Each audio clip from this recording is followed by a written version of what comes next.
क्या आप एक ऑफिस यूजर्स हैं और आप अपने लैपटॉप या कंप्यूटर में एमएस वर्ड, एक्सेल या पावर पॉइंट जैसे सॉफ्टवेयर का यूज़ करते हैं, तो आपने एक टूल को ज़रूर देखा होगा जो कि है चार्ट्स है। जी हाँ, ये चार्ट्स के बारे में भी शायद आप बहुत कम जानते होंगे या अभी तक आपने अगर इसका यूज़ नहीं किया होगा।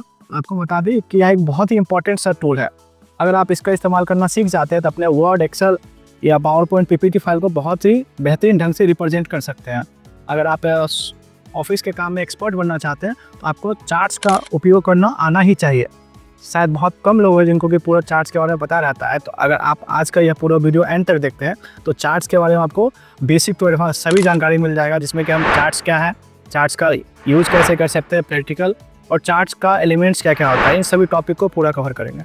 तो चलिए हम कंप्यूटर स्क्रीन पे चलते हैं और जानते हैं पूरा प्रॉपर चार्ट्स का हम अपने कंप्यूटर सिस्टम या ऑफिस पैकेज में कैसे यूज़ कर सकते हैं। यहाँ आप हमारे कंप्यूटर स्क्रीन पे देख रहे होंगे हमने चार्ट्स का पूरा थ्योरी बना के रखा हुआ है। ये थ्योरी आपको डिस्क्रिप्शन बॉक्स में मिल जाएगा, तो आप इसको डाउनलोड भी कर सकते हैं, क्योंकि हमने पूरा चार्ट्स के बारे में प्रॉपर जानकारी दिया हुआ है। तो हम इसको एक एक करके जानते हैं और समझते हैं, और साथ में प्रैक्टिकल भी यूज़ करके जानेंगे ये चार्ट्स का प्रॉपर हम यूज़ कैसे कर सकते हैं अपने कंप्यूटर सॉफ्टवेयर में। तो सबसे पहले हम जानते हैं कि आखिर ये चार्ट्स होता क्या है। तो यहाँ पे देख सकते हैं एकदम आसान भाषा में चार्ट्स के बारे में समझाया गया है। चार्ट डाटा को ग्राफ के रूप में प्रदर्शित करने का एक बेहतर विकल्प माना जाता है, जिसमें कि विभिन्न प्रकार के सिंबल्स और इमेज के द्वारा डाटा को प्रस्तुत या प्रेजेंट किया जाता है। नेक्स्ट यहाँ लाइन लिखा गया है, एक्सेल में चार्ट का प्रयोग का मुख्य उद्देश्य डाटा को बेहतर, प्रभावशाली और सरल रूप में दिखाना होता है, जिससे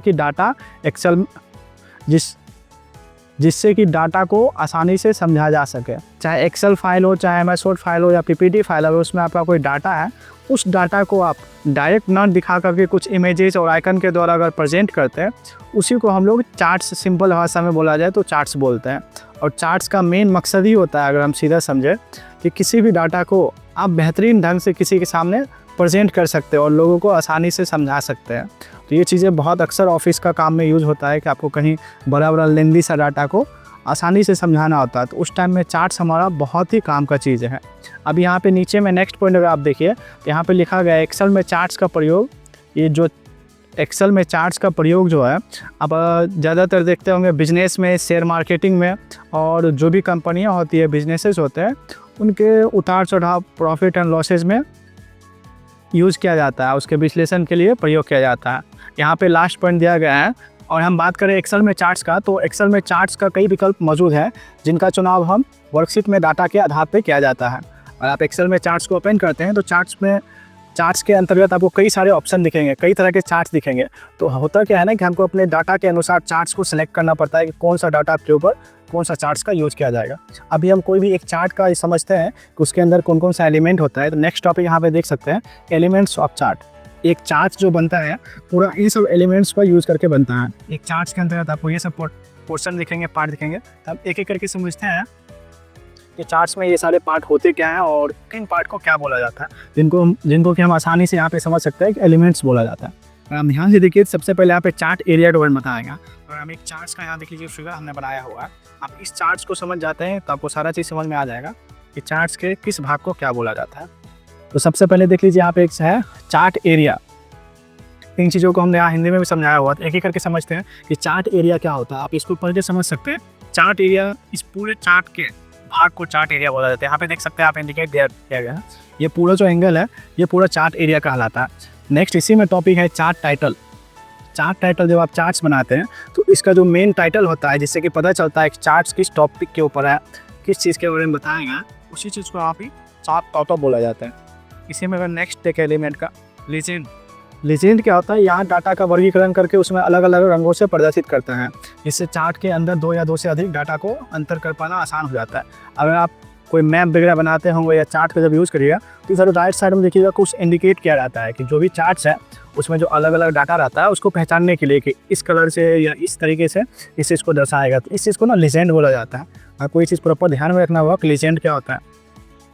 नेक्स्ट अगर आप बात करिए एक्सिस टाइटल का, या दो प्रकार के होते हैं, एक हॉरिजॉन्टल होता है, एक वर्टिकल होता है। यहाँ पे एक हॉरिजॉन्टल एक्सिस टाइटल है, एक वर्टिकल एक्सिस टाइटल है। तो इसमें टाइटल किसको बोलते हैं, ये आपका टाइटल होता है। ये देखिए हॉरिजॉन्टल, इस तरह का जो लाइनिंग होता है इसको एक्सिस टाइटल बोलते हैं, एक्स एक्सिस टाइटल, और इसको हम लोग बोलते हैं वाई एक्सिस टाइटल। ये तो इस तरह से अगर कोई चार्ट है तो चार्ट में दो टाइटल होता है, आप यहाँ से समझ सकते हैं, एक हॉरिजॉन्टल होता है, एक वर्टिकल होता है। नेक्स्ट इसमें आता है आपका data series. Data series data बिंदुओं का एक संग्रह है जो वर्गों की श्रृंखला कॉलम बार में हो सकती है या प्लॉट एरिया में स्थित होती है। डाटा सीरीज देखिए किसको बोलते हैं, ये आपका डाटा सीरीज होता है। यहाँ से आप समझ सकते हैं, यहाँ ये जो आपको इंडिकेट किया गया है ऐसे, आप कंप्यूटर स्क्रीन पे देखकर यहाँ देख सकते हैं, ये जो आपको इंडिकेट किया गया यही आपका डाटा सीरीज होता है। नेक्स्ट इसमें होता है डाटा लेवल्स। डाटा लेवल्स में डाटा का मान या वर्गों के नाम या श्रृंखला के नाम या आदि लेजेंड मौजूद होते हैं। आप इसमें डाटा लेवल समझ सकते हैं। यहाँ पे आपको समझाएगा कि डाटा लेवल्स ना आपका ये ऊपर में जो इंडिकेट किया जाता है कि जो डाटा है या कॉलम के ऊपर में, इस चीज़ को डाटा लेवल्स बोला जाता है। जो भी आपका नंबर्स होता है, डाटा होता है, उसको आप चार्ट्स के अंदर जब शो करवाते हैं तो ये आपका डाटा लेवल्स कहलाता है। इसमें प्लॉट एरिया आता है, चार्ट के अंदर एक एलिमेंट से प्लॉट एरिया होता है। प्लॉट एरिया क्या होता है ना, इस पूरा भाग को प्लॉट एरिया बोला जाता है। यहाँ से हम कलर चेंज करके अगर देखें, ये पूरा जो भाग है ना आपका, ये पूरा प्लॉट एरिया कहलाता है। यहाँ से याद रखिए, इसको समझना बहुत ज़रूरी है। जब तक हम इसका पूरा चार्ट्स का अलग अलग हिस्सों को नहीं समझेंगे, हम चार्ट्स के ऊपर अच्छे से काम नहीं कर पाएंगे। नेक्स्ट इसमें आता है ग्रिड लाइन्स और डाटा टेबल्स। आप एक ही बार में यहाँ समझ सकते हैं, ग्रिड लाइन, ये जो आपको ऐसे करके लाइनिंग दिया गया है, इसी को ग्रिड लाइन्स बोलते हैं। और इसमें एक डाटा टेबल हो गया, जो कि यहाँ पे डाटा टेबल अभी शो नहीं कर रहा है, हम इसको भी समझ लेते हैं। अभी हम इसी वीडियो में आपको हम इसका प्रैक्टिकल यूज़ भी करके दिखाएंगे। ये जो भी थ्योरी का पार्ट था, ये सब कहाँ पे यूज़ होता है। बगैर इसके आप पूरा चार्ट्स को समझ ही नहीं सकते हैं। लाइक एक्सेल में पूरा चार्ट्स का ये पूरा भाग खुलता है, आपको उस टाइम में ये चीज़ समझना बहुत ज़रूरी है। अभी जस्ट हम इसका एग्जाम्पल करके दिखाएंगे तो आपको आई थिंक सारा चीज़ समझ में आ जाएगा। बस आप इस वीडियो को पूरा एंड तक ज़रूर देखें। और अगर आपको यहाँ तक ये वीडियो समझ में आ रहा है, इस चैनल को ज़रूर सब्सक्राइब करें और नीचे एक अच्छा सा कमेंट आप लिख सकते हैं, या कोई चीज़ एक्स्ट्रा अगर आपको जानना है उसके बारे में भी आप नीचे कमेंट कर सकते हैं। अभी देखिए ना, नेक्स्ट टॉपिक यहाँ पे आ रहा है types of charts in Excel. Excel हो एमएस वर्ड, उस सब में चार्ट का इतना ही टाइप होता है। आप देख सकते हैं, नॉर्मली जब एक्सेल को ओपन करिएगा तो चार्ट्स का ना इतने टाइप मिलेंगे आपको। और यहाँ से देख सकते हैं, column chart, line chart, pie chart, bar chart, area chart, scatter, stock market, इस तरह का कुछ चार्ट्स रहते हैं। तकरीबन 12-15 चार्ट का टाइप होता है। मेनली हमको सभी तरह का चार्ट का यूज़ नहीं करके देखना है। आपको इस वीडियो में 2 चार्ट्स का प्रॉपर यूज़ करके दिखाएंगे, जिससे बाकी आपको चार्ट ऑटोमेटिक पता चल जाएगा। ये देखिएगा, अलग अलग चार्ट का यूज़ अलग अलग डाटा पे किया जाता है। आपको अपने डाटा को देख करके समझना पड़ेगा कि हमको यहाँ पे किस तरह का चार्ट का यूज़ करना है। अभी इसमें जो सबसे पहला चार्ट है जिसके बारे में हम बताने वाले हैं, वो आपका है column chart. Column chart Excel का या फिर ऑफिस पैकेज का बाय डिफ़ॉल्ट चार्ट भी होता है, जो कि सबसे ज़्यादा पॉपुलर और सबसे ज़्यादा यूज़ होने वाला भी चार्ट है। तो कॉलम चार्ट का देखिए प्रयोग कहाँ पे किया जाता है। कॉलम चार्ट का यूज़ जो है सामान्यतः 2 या 2 से अधिक डाटा को तुलना करने के लिए किया जाता है। यह चार्ट एक्सेल में बाय डिफ़ॉल्ट के रूप में भी डिफाइन किया जाता है। यह किसी डाटा की तुलना को स्तंभ की आकृति की तरह प्रदर्शित करता है। यह सब समझ के जब कोई 2 डाटा है या 2 से अधिक डाटा है, उसको ना हमको कंपेयर करना है, तो उस टाइम में हम कॉलम चार्ट का यूज़ करते हैं। ये आपको कॉलम वाइज करके डाटा को रिप्रेजेंट करेगा। हम चेक करके देखते हैं, उसका एक शॉर्टकट कमांड भी है, Alt+F1, ठीक है। अब यहाँ पे स्टेप समझाया गया कैसे कर सकते हैं। अब अपना एक्सेल पे चलो, एक्सेल पे यूज़ करके देखें। यहाँ से हम एक्सेल को ओपन कर लेते हैं और देख सकते हैं हमारे पास एक डाटा पूरा क्रिएट किया गया, इस तरह का डाटा है, जो कि आपको इस PDF में मिल जाएगा। यहाँ पे ये देख सकते हैं, यहाँ से ये पूरा डाटा तैयार है। इस डाटा को हमने एक्सेल में एंटर किया और इस तरह का चार्ट यहाँ पे बना था। हमें क्या क्रिएट करके देखते हैं, क्या ये चार्ट हमसे बनता है, जो कि एक सेल्स रिपोर्ट है। और यहाँ आप देख सकते हैं 2020 और 21 का सेल्स यहाँ पे दिया गया था। हम एक्सेल में आके देखते हैं, ये हम भी देख सकते हैं यहाँ पे एक चार्ट्स को, ये डाटा को एंटर किया। और इस डाटा को अगर सिंपल ऐसे देखा जाए, थोड़ा बोरिंग और लेंथी सा है, इसको हम चार्ट में कन्वर्ट करना होगा। बस हमको डाटा को सिलेक्ट करने के लिए आना चाहिए। याद रखिए, जब हम इसको यहाँ से बनाएंगे तो सिंपल यहाँ पे क्लिक करेंगे इस खाली बॉक्स पे और इस डाटा को सेलेक्ट कर लेंगे। याद रखिएगा, इस पूरा हेडिंग को हम नहीं सेलेक्ट कर रहे हैं, ये चीज़ आपको ध्यान रखना है। कई स्टूडेंट यही गलती करते, कई लोग कि पूरा को यहाँ से सेलेक्ट कर लेते हैं। ऐसा नहीं करना, आपको जो इंपॉर्टेंट भाग है इसी को सिलेक्ट करना है। इसको हम यहाँ से सेलेक्ट करेंगे, इंसर्ट में आएंगे और यहाँ पे देखिए बाय डिफ़ॉल्ट चार्ट दिया गया, जो कि इंसर्ट टैब में आप कॉलम पे आकर के यहाँ से पहला चार्ट ले लीजिए, या फिर सीधा Alt+F1 भी कर सकते हैं कीबोर्ड से। हम यहाँ से सीधा क्लिक करते हैं और देखिए आपका चार्ट्स बनके तैयार हो गया। आप इस चार्ट्स को डिलीट करना चाहें, बस इस बॉक्स पे क्लिक करिए यहाँ से और डिलीट बटन को प्रेस कर दीजिए, डिलीट हो जाएगा। फिर वापस चाहिए होगा, आप आराम से यहाँ आइए, इस पर क्लिक करिए और ओके करके बन जाएगा। आप इस चार्ट को यहाँ से पकड़ के उधर मूव भी कर सकते हैं और इसको छोटा भी कर सकते हैं। यहाँ से हम इसको यहाँ से पकड़ के छोटा कर लेते हैं और अभी थोड़ा प्रैक्टिकल जानते हैं। अभी जो हमने जस्ट पढ़ा था उसके बारे में जानते हैं कि किस भाग को क्या बोलते हैं, जिससे कि हमको समझ में आ जाएगा ये चीज़ें। तो सबसे पहले आपको ध्यान रखना है कि जब भी आप MS वर्ड, एक्सेल या पावर पॉइंट में चार्ट्स को ओपन करते हैं ना, तो यहाँ पे 3 टैब ओपन हो जाता है। अगर देखिए मैं यहाँ चार्ट से बाहर अगर आ जाए, आपको सारा चीज़ गायब हो गया। तो ये चीज़ बहुत इंपॉर्टेंट है। अगर आप एक्सेल में चार्ट्स का जब उपयोग करते हैं और इंसर्ट करते हैं, तो आपके पास 3 टैब ओपन हो जाता है। न्यू वर्जन में शायद 2 ही टैब ओपन होता है, लेकिन आपको इस वर्जन में 3 टैब ओपन होता है। इस बात को आपको ध्यान रखना है, जो कि है एक डिज़ाइन टैब, एक लेआउट टैब, एक है फॉर्मेट टैब। फॉर्मेट बहुत आसान है, आप पहले से जानते हो, लेकिन डिज़ाइन और लेआउट को समझना बहुत ज़रूरी है। खास तौर पे आपको डिज़ाइन और लेआउट को, डिज़ाइन टाइम में क्या है ना कि आप चार्ट्स को यहाँ से डिज़ाइन कर सकते हैं। अब डिज़ाइन पे क्लिक करके हम सिंपल सिंपल यहाँ से क्लिक करें, यहाँ से देख सकते हैं आप चार्ट्स का पूरा डिज़ाइन सेट कर सकते हैं। हमको यहाँ से अगर इसका डिज़ाइन चेंज करना है, आप यहाँ से ईजिली इसका डिज़ाइन को चेंज कर सकते हैं। हमको ये डिज़ाइन चाहिए या फिर ये डिज़ाइन चाहिए, सिंगल क्लिक आप यहाँ से ये कर सकते हैं। और आप चाहते हैं चार्ट्स को मूव करना, यहाँ से मूव चार्ट पे क्लिक करके और आप नया शीट में भी लेके जा सकते हैं। आप यहाँ से ओके करिए, आपको सीधा ये नया शीट पे चल जाएगा। उसके अलावा यहाँ से आप चार्ट का लेआउट भी चेंज कर सकते हैं डिज़ाइन से। और आप चाहें यहाँ से सिंपल क्लिक और चार्ट्स का यहाँ से पूरा का पूरा लेआउट चेंज कर सकती है। ये भी इजीली कर सकते हैं, हम बाय डिफ़ॉल्ट जो है उसी को रखते हैं यहाँ से। और उसके अलावा अब यहाँ पे चीज़ें आप देख सकते हैं, चार्ट का टाइटल वगैरह, जैसे ये चार्ट का टाइटल अभी सेल्स रिपोर्ट है, तो हम यहाँ से क्लिक करके इसको भी चेंज कर सकते हैं। ये हमारा सेल्स रिपोर्ट हो गया और इसको हम यहाँ से छोटा-बड़ा भी कर सकते हैं और आप इसमें कलर वगैरह का भी यूज़ कर सकते हैं। फॉर्मेट में आकर के यहाँ से आप चीज़ों को चेंज वेंज कर सकते हैं। आप ये खुद से एक्सप्लोर करके देखिएगा। सबसे मेन इंपॉर्टेंट बात क्या है ना, इसमें लेआउट के बारे में जानना। चार्ट्स ओपन करने के बाद जो सबसे इंपॉर्टेंट आपका डिज़ाइन और लेआउट है, तो डिज़ाइन में कुछ नहीं है, बस आप इसका फॉर्मेट को चेंज कर सकते हैं। जब लेआउट में आइएगा, तभी जो हमने लेक्चर देखा था, तो लेक्चर में लेआउट के बारे में ही बताया गया था। अभी जैसे देखिए, आप आपको ये सेल्स रिपोर्ट को नहीं रखना है, सबसे पहले हम इसका डिज़ाइन चेंज कर देते हैं। हमको ये डिज़ाइन नहीं सर सही लग रहा है, हम यहाँ से डिज़ाइन ले लेते हैं, सिंपल सा ही है। अभी हम क्या चाहते हैं कि हमको ये सर जो है ना, ये नहीं चाहिए, इसका जो सेल्स रिपोर्ट या इसको चार्ट टाइटल बोलते हैं वो नहीं चाहिए। तो आप लेआउट में आकर के देख सकते हैं यहाँ पे चार्ट टाइटल, इस पे आकर के इसको आप नन कर दीजिए तो हट जाएगा। आपको यहाँ से चाहिए तो सेंटर ले सकते हैं, एबव ले सकते हैं, जहाँ लेना हो ले सकते हैं। अभी हम इसको नन कर देते हैं, और फिर रखना चाहते हैं तो रख लीजिए यहाँ से। अभी एक्सिस टाइटल है, टाइटल में देख लीजिए हॉरिजॉन्टल वर्टिकल आपको दोनों आ जाएगा। यहाँ से क्लिक करिए, आपको इस तरह का एक्सिस टाइटल आप दे सकते हैं। ये स्टाफ का नाम है, इधर ये सैलरी है या जो आपका सेल्स है वो शो कर सकते हैं। हम यहाँ से हम लिख लें कि स्टाफ नेम है, आप इस चीज़ को शो कर सकते हैं यहाँ से। आप एक्सिस टाइटल में इसको ऑफ करना चाहते हैं तो ऑफ कर सकते हैं यहाँ से, नन करना चाहे नन। आप लीजेंड, आप चाहते हैं इस लीजेंड का कुछ यहाँ से चेंज करना एंगल, तो आप यहाँ से चेंज कर सकते हैं। हम इसको इधर रखना चाहते हैं, देखिए ऊपर आ गया। अब यहाँ से इधर आना चाहते हैं तो इधर रख सकते हैं, लेफ्ट में आ गया। राइट रखना चाहते हैं तो राइट रख सकते हैं यहाँ से। तो बस ये चीज़ समझना कि हमने जो ये पढ़ा था थियोरेटिकल ये पूरा पार्ट, ये चीज़ यहीं पे काम आता है। अगर आपको ये चीज़ नहीं पता होगा कि चार्ट टाइटल क्या होता है, लीजेंड क्या होता है, तो आपको थोड़ा वहाँ पे मुश्किल होगा। तो आप इन चीज़ों को ध्यान से समझना बहुत ज़रूरी है, जिससे कि आप अपने एक्सेल में या जब चार्ट यूज़ कर रहे हो तो आपको प्रॉपर सब चीज़ पता चल जाए। देखिए डाटा लेवल्स क्या होता है, तो वहाँ पे हमने डाटा लेवल्स के बारे में शायद नहीं जाना था। डाटा टेबल्स आप यहाँ से देखिए, इसको ऑन करके देखते हैं खाली, ये देखिए डाटा लेवल्स यहाँ पे शो होने लगा।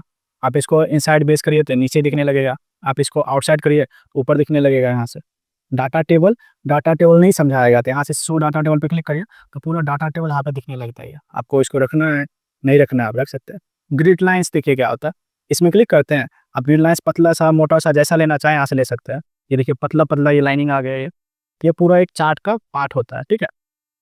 तो कॉलम चार्ट का आप इस तरह से प्रॉपर यूज़ कर सकते हो। और यहाँ से आपको दिख रहा है ये सब जो ना एलिमेंट्स ऑफ चार्ट है। तो यहाँ से आपको चार्ट्स के बारे में कुछ बेसिक जानकारी मिल गया होगा और आप एक चार्ट्स का प्रॉपर यूज़ भी कर सकते हैं। इस तरह का डाटा बना करके और सिंपल चार्ट पे क्लिक करिए, आपको बन जाएगा। और आप एक-एक करके ना यहाँ लेआउट को आके चेक करें कि यहाँ पे टाइटल क्या होता है, लीजेंड क्या होता है, तो चीज़ें आपको यहाँ से क्लियर हो जाएगी। एकदम बेसिक से चीज़ें समझ सकते हैं। अभी क्या करते हैं, हम एक और चार्ट्स को समझते हैं। अगर आप यहाँ पीडीएफ में देखिए जो आपको नोट्स भेजा गया है, आपको सारा चीज़ यहाँ पे प्रोवाइड कर दिया जाएगा। बस डिस्क्रिप्शन में जाइए, वहाँ आपको लिंक मिल जाएगा जिससे आप ये पीडीएफ आराम से डाउनलोड कर सकते हैं, ठीक है। अभी नेक्स्ट हम लोग का ना कॉलम चार्ट के बाद देख लीजिए, प्रैक्टिस सेट कंप्लीट हो गया हम लोग का। यहाँ नेक्स्ट आता है पाई चार्ट। अब इस चार्ट का भी यूज़ करके देखते हैं, जो कि बहुत आसान है, इजीली आपको समझ में आ जाएगा। इसका यूज़ कहाँ किया जाता है? पाई चार्ट का प्रयोग केवल एक डाटा श्रृंखला को प्रदर्शित करने के लिए करते हैं। पाई चार्ट एक ऐसी इमेज है जिसमें एक वृत्त को कई भागों में बांट करके डाटा को विभिन्न रंगों से दिखाया जाता है या प्रेजेंट किया जाता है। आपके पास कोई एक ऐसा डाटा है जो कि एक सर्कल में करके दिखाना है, अलग अलग पार्ट में करके, तो इस पाई चार्ट का यूज़ कर सकते हैं। इसका स्टेप भी यहाँ पे दिखाया गया है कि आपको पाई चार्ट कैसे सेलेक्ट करना। इसके लिए हमने एक डाटा तैयार किया हुआ, देख सकते हैं यहाँ पे किस तरह आपको यूज़ करना है। ये इस तरह का कोई डाटा है तो आप इसको यूज़ कर सकते हैं। अभी हमारे पास एक 2020-22 का एक्सपेंस रिपोर्ट है जो कि यहाँ पे कुछ रुपया शो कर रहा है। इसको हम इस तरह का डाटा में कन्वर्ट करके देखते हैं क्या इस तरह का चार्ट्स बन सकता है कि नहीं। आप लोग इस तरह का चार्ट देखते होंगे, पॉपुलेशन चार्ट, पोजीशन चार्ट या कुछ भी, कि कितना महिलाएं कितना पुरुष है, सर्वे वगैरह जब किया जाता है तो उसमें इस चार्ट का बहुत ज़्यादा यूज़ होता है। अभी चलते हैं हम इस डाटा को क्रिएट करते हैं। सर मेरे पास डाटा ये बना ही होगा, तो फटाक से चेक करते हैं क्या ये चार्ट हम कैसे क्रिएट कर सकते हैं। तो चलते हैं हम अपने एक्सेल में और यहाँ देख सकते हैं एक्सेल में हमारे पास ये डाटा पहले से बना हुआ। बस सिंपल इस डाटा को बनाने के लिए आपको बस अपने डाटा को सेलेक्ट करना है। याद रखिएगा अभी इस डाटा में हम इसको नहीं सेलेक्ट कर रहे हैं यहाँ से, सोर्स और एक्सपेंस को छोड़ रहे हैं ना, बस सिंपल इस डाटा को। जब भी आपको पाई चार्ट क्रिएट करना होगा, ध्यान रखिए बस ओनली डाटा को आपको सेलेक्ट करना है। सारा खेल इसमें डाटा को सेलेक्ट करने के ऊपर ही है कि आप किन चीज़ों को कैसे सेलेक्ट कर रहे हैं। अभी डाटा को सिलेक्ट करना है, इंसर्ट में आना है आपको, और देखिए यहाँ से आपको 3 नंबर में पाई चार्ट का ऑप्शन दिया हुआ है। इस पाई चार्ट पे क्लिक करें और अलग-अलग तरह के चार्ट है, 3D 2D। अभी हम सिंपल सा लेके देखते हैं, आप बाकी चीज़ों को एक्सप्लोर कर सकते हैं खुद से। पाई चार्ट पे क्लिक करते हैं और देखिए यहाँ पे चार्ट ऑटोमेटिक क्रिएट हो गया। आप यहाँ से पकड़ के इसको मूव कर सकते हैं और यहाँ से छोटा कर सकते हैं। किसी भी कॉर्नर से पकड़ के यहाँ से इसको छोटा कर सकते हैं और देखिए यहाँ पे ये चार्ट पूरा तैयार है। अभी वो जैसा चार्ट था वहाँ पे शो नहीं हो रहा, ऐसा था, हम इसमें कुछ-कुछ इसका लेआउट को चेंज कर सकते हैं। सेम वही चीज़, डिज़ाइन, लेआउट और फॉर्मेट फिर से खुल गया है हमारे पास। डिज़ाइन में आता है, अगर आपको यहाँ से चाहिए इसका लुक वगैरह चेंज करना था, आप यहाँ से लुक को चेंज कर सकते हैं। आपको 3D में चाहिए तो ये ले सकते हैं। अभी की चीज़ आपको यहाँ से इसका लेआउट चेंज करना है तो इधर आइए और सिंपल लेआउट पे क्लिक करिए। देखिए, इस तरह का लेआउट ले सकते हैं, आप इस तरह का लेआउट ले सकते हैं, यहाँ से इस तरह का ले सकते हैं। अभी यही वाला लेआउट हमारे पास था। यहाँ पे लिख सकते हैं आप एक्सपेंस रिपोर्ट। अब यहाँ पे लिखने का ट्राई करें,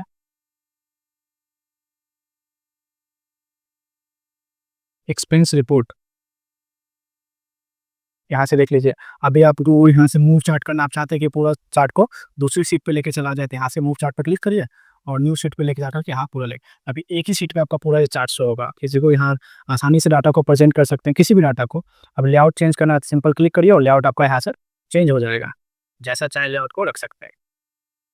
और इधर लीजेंड वगैरह को आप यहाँ से खुद से मैनुअली पकड़ के इधर-उधर खींच सकते हैं, या आप चाहें तो लेआउट में आकर के यहाँ से इन चीज़ों को एक्सप्लोर कर सकते हैं, जो कि बहुत ही आसान है। आप जब इसको यूज़ करके देखिएगा तो आराम से आपको समझ में आ जाएगा।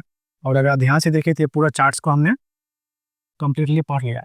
आपको ये पूरा पीडीएफ डिस्क्रिप्शन में मिल जाएगा। और फिर भी अगर आपको कोई लगता है कोई चीज़ एक्स्ट्रा जानना है, या कुछ कहीं पे कन्फ्यूजन है, या कहीं पे कुछ चीज़ लगता है कि हमने गलत बताया, तो आप वो अपने कमेंट में बता सकते हैं।